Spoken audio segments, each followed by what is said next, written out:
Today I'm going to show you how to make matcha green tea. I'm going to take 1 rounded teaspoon and add that to my bowl.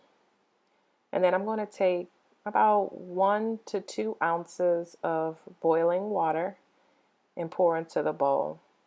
And I'm going to take my wooden whisk and whisk the matcha and water together until it's frothy. Some of the benefits of drinking matcha tea is that it's packed with antioxidants. It helps boost metabolism and burn calories. It detoxifies naturally and it calms the mind and relaxes the body. It's rich in fiber, chlorophyll, and vitamins, and it also enhances the mood and aids in concentration. So there are lots of benefits that the matcha tea will bring your body and your wellness. And as you can see here, I just added some honey for sweetness and I'm stirring it up.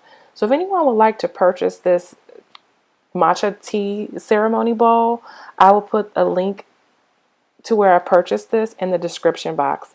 So thank you for watching, and thumbs up this video if you like it, and subscribe to see more videos.